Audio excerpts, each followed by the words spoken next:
Hello, everyone, and welcome back to Cyrus Webb Presents. I'm your host, Cyrus Webb. So glad you guys could join us once again. For those tuning in on Facebook, LinkedIn, YouTube, and on X, we're glad that you all can be with us. Going to go ahead and connect with our friends over on Instagram so they can be a part of our conversation. And last but certainly not least, going to connect with our friends over on Amazon. Have a great guest that's joining us today.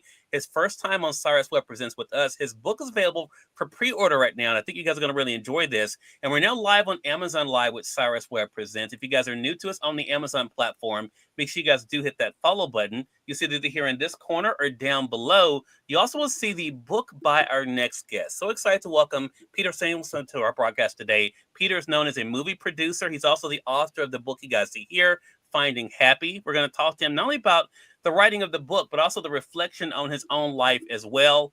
Peter, thank you so much for the time. Really appreciate it. I'm so happy to be with you. The pleasure is definitely all mine. Hello to you, Jacqueline. Good to be able to see you over there on Facebook. Peter, I went into this book really knowing not a lot about your backstory. So it's really interesting how you've been able to marry not only your own journey with some great lessons for the reader. What has it been like for you, Peter, to kind of take a step back from your very busy life to reflect on those lessons and then to share them with all of us? Well, first of all, I realized I'll never get this thing written unless I am disciplined about it. So for a year, I got up at 5 o'clock in the morning and wrote for 1 hour. And initially, it was two books that didn't really have very much to do with each other. One was everything I've learned about mentoring young adults, and that was going to be Finding Happy. And that I realized I kind of had pattern recognition from my mentoring of hundreds and hundreds of foster kids over 20 some odd years. And then the other book was going to just be anecdotes, because film producers, we work with some pretty memorable and crazy, sometimes completely lunatic people. And so I was writing these two books. I was doing them on even days and odd days. And then I realized it isn't two books, it's one book, because what I can do is I can use the anecdotes from my life where I got it wrong, I got it right, I didn't take the risk, I should have taken the risk, I did take the risk, I nearly killed myself, whatever. I can use that to punch up and illustrate the, what I know now that I wish I knew when I was 18, which is Finding Happy. So it became one book.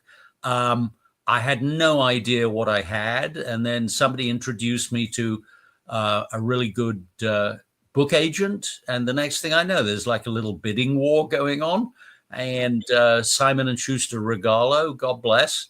And June 10, we're out, published. And I just finished recording the audio book. What a weird thing that is. You sit in a booth for like 60 hours or something, reading your book into a big microphone, and a man called Paul on the other side of the wall every so often says, go back to the beginning of that paragraph. And so, yeah, we're on Kindle and paperback and the audio, and who knows what we have here. Really, my purpose is as much I want to do right by our next generation. Gen Z, maybe a few of the alphas, maybe a few of the millennials. It's really for any young adult who is perplexed about really anything. And it turns out that, there's like 24 things that come up again and again in my mentoring. So that is Finding Happy, what we all want, right? Right. And it's so interesting, though, Peter, as we see in the book and readers will see in the book when it releases, is that happiness is different for everyone. Right. I mean, the path that you have been on has served you well, has not been a quote unquote easy path, but it has been one that has led you to where you are. What was that like for you to think about what happiness has been for you in your life? Well, I think the great revelation for me that did not come early on is that it's very counterintuitive. I actually think that to become happy, you have to work on creating happiness for other people around you. And I think as you put in, so you can take out.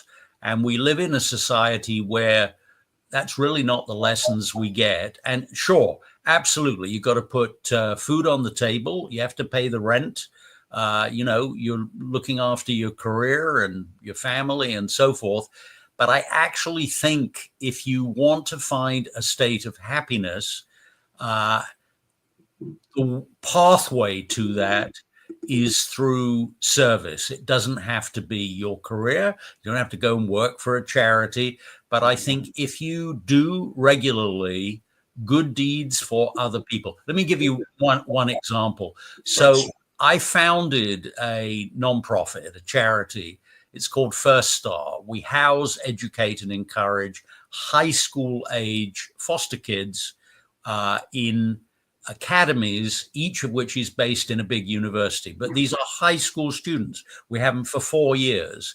And we have a curriculum that's partly academic, partly life skills, and partly a sense of community and family for kids who have never had that. So the class that I teach, other than videography, I think is the only one I'm qualified to teach.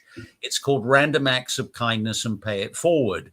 So what we do in the first class, I say, you're walking along the sidewalk. There's an old lady in rags lying face down. What do? Do you stop? She's asleep. Do you put $1 under her arm? Don't wake her up, walk on? Or do you wake her up and give her the $1?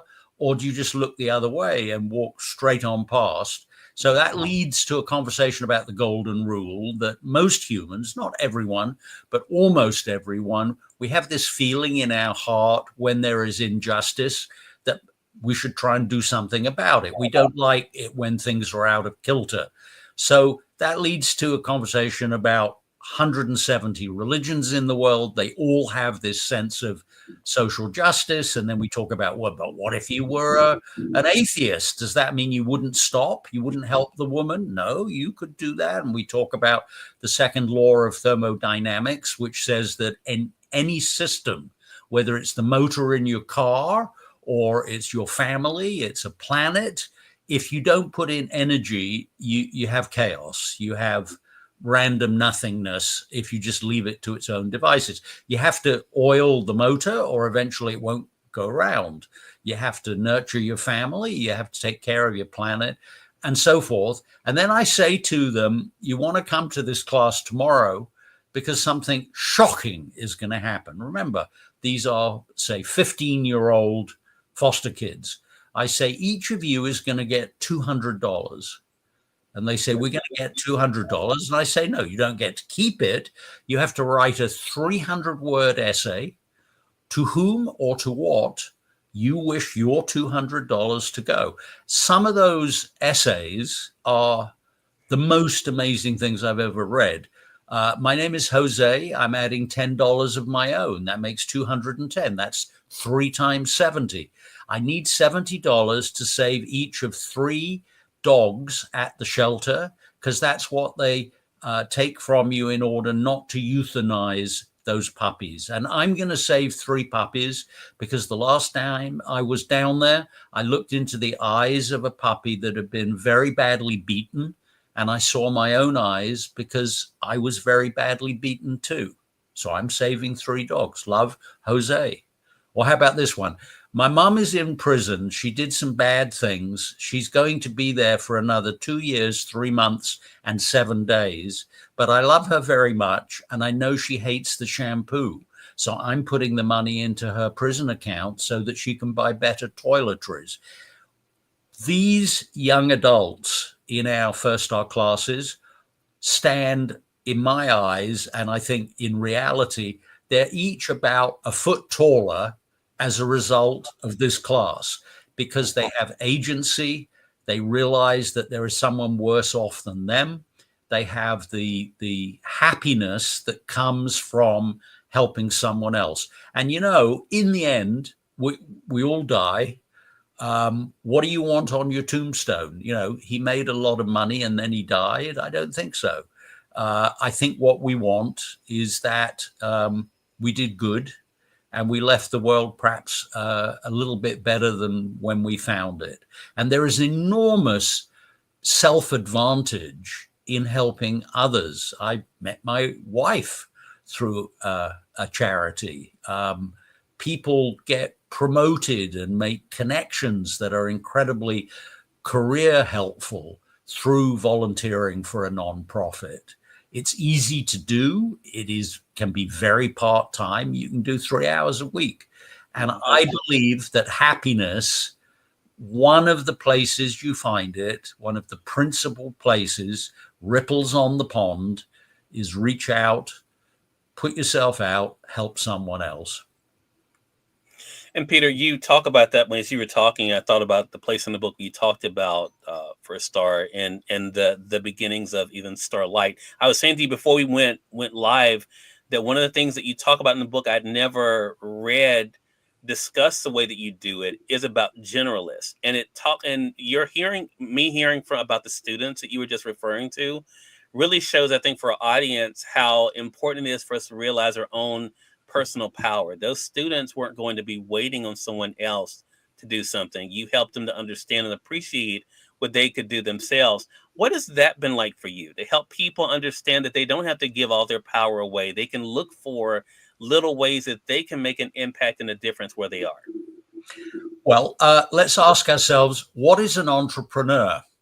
An entrepreneur is someone who doesn't wait for someone else to tell them that they can do something. They see an opportunity or a need and they scratch their heads. It's what we do as film producers. Being a film producer is a crazy job because you are constantly selling stuff that doesn't exist yet. You have to, first of all, ask yourself, am I willing to take 18 months of my life and put it into this project? And then you have to work out, how do I tell this story in a compelling enough way that the director will come on board, the cast will come on board, the money will come on board, the distribution will come on board.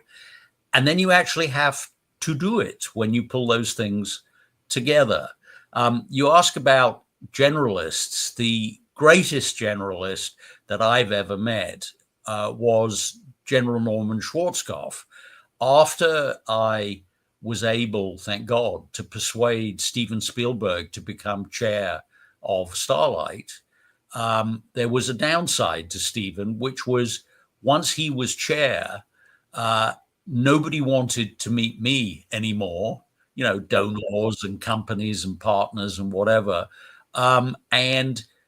Steven makes films. He goes off and is unavailable and so forth. So I said, we need a third person here. And we need someone fearless who will actually ask people for money and who will kind of steam in. And it was right after the Gulf War. And Norman Schwarzkopf was one of the two generals who had won it. And so we wrote a letter to him. And sure enough, I got an invitation to go meet him in Tampa. I go in his office. And he has the biggest revolver I have ever seen in my life, like a thing the size of a shotgun, but no, it's a pistol.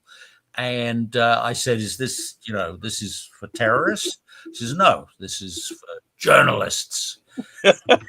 So I'm sitting there and I'm telling him, we kind of pull together these narrow experts that wouldn't otherwise meet. We've got the entertainment people, producer, director, writer, actor. We've got the health people, pediatrician, psychiatrist, oncologist, hematologist, and all the ists. And then we've got the Silicon Valley people, long lines, software, hardware, and so on and so forth. And we sort of convene them to serve the central goal, which is to help seriously ill children. And he said, Mr. Samuelson, what do you know about the United States Army? And I said, you could assume, honestly, very little, nothing, assume nothing. And he said, well, when you join the Army, you don't just get a rank, you get a specialty. It's a pin on your shoulder. And it doesn't matter how much you're promoted, you still have your specialty. You're a cook or a rifleman, infantryman, you're a driver, whatever you are. That's your specialty. He said, until if we think you're a really good leader, In the ceremony where we give you your general stars, we take away your specialty pin because you're no longer a specialist. You are a generalist. You are a general. Mm-hmm. And I sat there, I felt like an idiot. I thought, oh, that's why generals are called generals, because their specialty is the mission. Because over thousands of years of running armies, if you put a specialist in charge, everybody dies in the battle because you'll be yanked off into that specialty and what it thinks is important. You actually have to have this overarching mission-driven specialty, which is that of the leader, that of the generalist. Mm-hmm. And I do believe that that's true. And then back on, you can, as an entrepreneur, as a young adult, sure, you can go and get a job. And there's a lot in the book about how do you get a job, how do you present, how do you do your resume, how do you prioritize, how do you experiment, how do you know it's the right job, what if it's very ambitious, how do you have a plan B in parallel, all those kind of things. But there's also a great deal about, well, in parallel to working for someone else, what can you do for yourself and others that will make you happy and give you a sense of pride and achievement from which come happiness? And the book's got 3 chapters: Meaning of Life 1, Meaning of Life 2, and Meaning of Life Part 3. Beginning of the book, middle of the book, end of the book. And in the end, just to give the end away, I think there are many things that we need to do to build the fabric of our lives. You do have to earn money. I'm a big capitalist. I believe in doing as well as you possibly can. But I also think that that's not where happiness is. I have to tell you, I have worked with, partnered with, been financed by, and done important stuff with some unbelievably wealthy billionaires, 500 millionaires.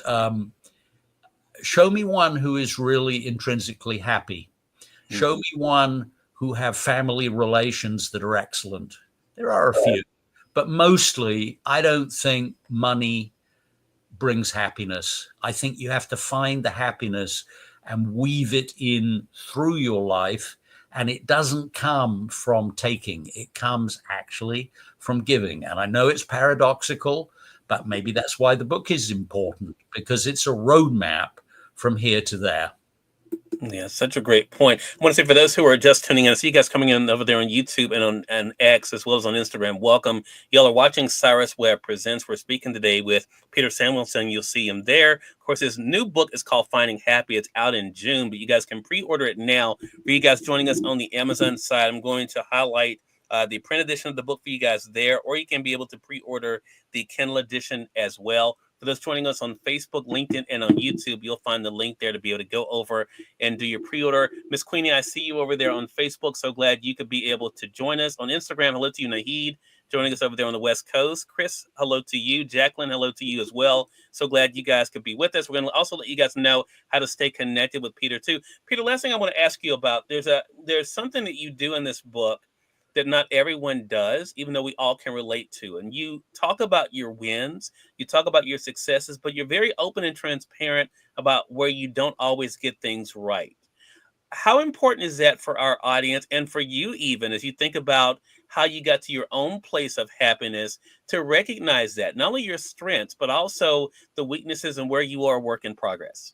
Think of your life as you're in an envelope. It's dark. You have a pencil with a sharp point. You can choose to just sit there in the dark, in the middle, take no risks, amount to nothing, and eventually you'll die. What was that worth?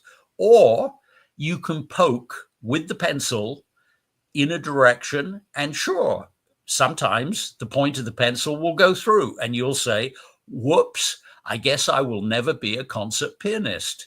But then you have the opportunity to pull your pencil back, pointed in some other direction. And if you do that, you will be able to find the things that make you happy, as well as the things that put, food on the table. I believe that life intrinsically has to have risk. I also believe if you are unwilling to fail or too scared to fail, you can't possibly succeed. You know, in Silicon Valley, when someone goes to get financing for their wizard new idea, the person interviewing them, the venture capitalist, doesn't really want to know that much about their big successes. They can't be that big, or why are they sitting there talking about a new idea?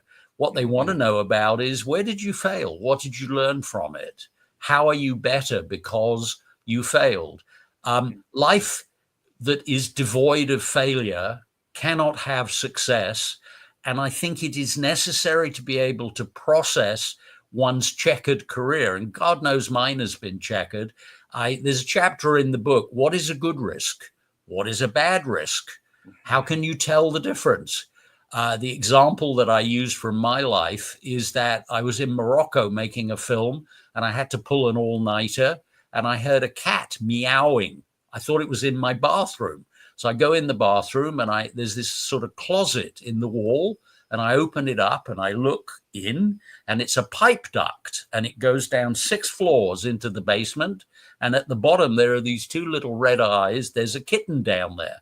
So I thought, well, I'm not going down there. It's disgusting. Nobody's been in there for 150 years. So I go back to the desk and I'm working, and the cat carries on meowing. And eventually, exasperated, I go into the bathroom, I take off all my clothes, and I shin down these pipes because I'm going to rescue the cat. And at the bottom, I get there, and there's the cat. And as I reach for the cat, it runs away, never to be seen or heard again. And I realize I am now 6 floors down in a pipe duct, and I don't know how I can get out of here. So I try climbing up, but I'm going up 10 feet and, down 12 feet. And I think this is never going to work. I will die in this pipe duct. So I do a bit of shouting. It's like 4 o'clock in the morning. Nobody comes. So I have a think, and I eventually, very slowly and trying not to slip backwards, I climb all the damn way up and fall into the bathroom, get in the shower, go back and sit at my desk. And, in comes someone who wants to go through their petty cash. And I thought to myself, he doesn't realize I just nearly died. So I use that as an example of a stupid risk that I shouldn't have taken. But there are risks that you absolutely must take, because if you just sit in the middle of the dark envelope with your pencil clutched in your hand and you don't try poking for a new direction in your life, you have to have goals. You can't find happiness by just sitting on the spot. And if you're very ambitious, great, but do have a plan B. That's what the book is about. Love that. It's a great conversation with you, Peter. So many great, I think, reflections of your life, but also great lessons for all of us. Again, everyone, Peter Samuelson has been our guest. Finding Happy is the book. The subtitle of the book is A User's Guide to Your Life with Lessons from Mine. And he definitely delivers on that. Again, the book's available for pre-order right now here on Amazon. You guys can go ahead and pre-order it for yourself. For those, again, tuning in on Facebook, LinkedIn, and YouTube, we'll find the link there. Peter, how can our audience stay connected with you? The core website is www.samuelson, SAMUELSON.LA, like Los Angeles, Samuelson.LA. And there's a link there. Just send me a message. I mean, I have no idea. I mean, if I have hundreds, I'll reply to all of them. Thousands, I'll certainly read them all. More than that, God only knows. But I do very much value the feedback loop, and I try and help where I can, because that is what makes me find my happy. Love that. Well, really enjoyed the conversation with you. Looking forward to our next chat together. Thank you so much, sir. More than welcome. And we thank your audience for tuning in to another great segment of Cyrus Webb Presents. Until next time, you all make it a great one. We'll talk to you soon. Take care.